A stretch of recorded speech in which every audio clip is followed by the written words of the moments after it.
South কোরিয়াতে আমার যে জিনিসটা সবচেয়ে বেশি ভালো লাগে সেটা হচ্ছে এখানকার রোড ক্রসিং সিস্টেম। এখানে রাস্তাগুলোতে কোনো প্রকার কোনো ট্রাফিক পুলিশ নাই বা দায়িত্বরত কোনো কর্মী নাই, তবে থাকলেও সেটা খুবই রেয়ার কেস। কিন্তু ভেহিক্যাল ড্রাইভার্স থেকে পথচারী সবাই সবার জায়গা থেকে ট্রাফিক রুলস মেনটেন করে। যেমন এখন রেড সিগন্যাল, দ্যাট মিনস এখন দুপাশে পথচারী সবাই দাঁড়িয়ে থাকবে, শুধুমাত্র ভেহিক্যাল চলাচল করবে। যখনই রেড সিগন্যাল গিয়ে গ্রিন সিগন্যাল চলে আসবে তখন পথচারী রাস্তা ক্রস করতে পারবে। চাইলে পথচারী কিন্তু বাংলাদেশের মতো রাস্তা ক্রস করতে পারে, বাট এখানে সবাই রুলসটাই মেনটেন করে। আমরা ওয়েট করতেছি গ্রিন সিগন্যালের জন্য।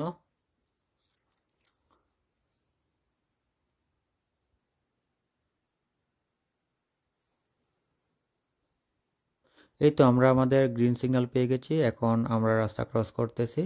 আর দুই পাশে যে ভেহিক্যালসগুলো আছে আর সবগুলো স্টপ হয়ে আছে। কি সুন্দর সিস্টেম, তাই না?